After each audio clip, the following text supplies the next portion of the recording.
चालू. मला 2 वर्षापूर्वी संधिवात आणि थायरॉइडचा त्रास होत होता आणि रुबी हॉलमध्ये माझी ट्रीटमेंट चालू होती.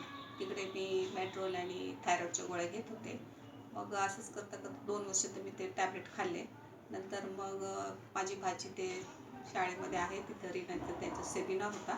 त्या सेमिनारमध्ये मग तिने मला कल्पना दिली की न्यूरोथेरपी असं असं पद्धतीचं आहे, तू येते का? तर म्हटलं हां. मग मी आले तिकडं आले. माझी ट्रीटमेंट न्यूरोथेरपीची चालू केली. चालू केल्यानंतर मला एक 10 दिवसात बराच फरक पडला आणि 15 दिवसांनी माझे टॅबलेट संधिवाताचे बंद झाल्यानंतर मला बराच आराम पडत राहिला संधिवाताचं. माझे हातपाय वगैरे सगळे जॉईंट दुखत होते ते बंद झाले.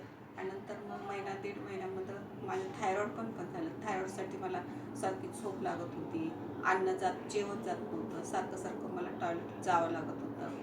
ते सगळं बंद झाल्यानंतर ते टॅबलेट पण मी थायरॉइडच्या बंद केल्यामुळं मला आता एकदम बरं वाटतं. फक्त आता माझं थोडंसं गुडघ्याचा प्रॉब्लेम राहिलेला आहे. तो गुडघ्याचा प्रॉब्लेम हळूहळू हे होईल.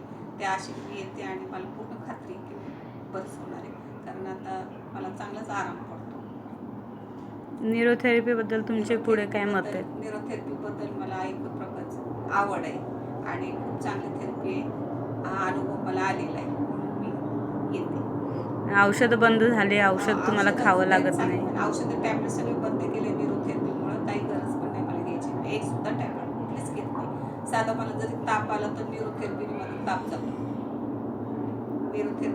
आणि मला एकदम त्याच्यामुळे आरामच पडलेला म्हणून मी येते. आता थोडंसं गुडघ्यामध्ये प्रॉब्लेम राहिलेला आहे, त्याच्यासाठी मी येते. किती महिने झाले तुम्ही न्यूरोथेरपी घेताय? न्यूरोथेरपी करून 2 महिने झाले. 2 महिने. आणि आता थोडं गुडघ्यासाठी मी येत असते.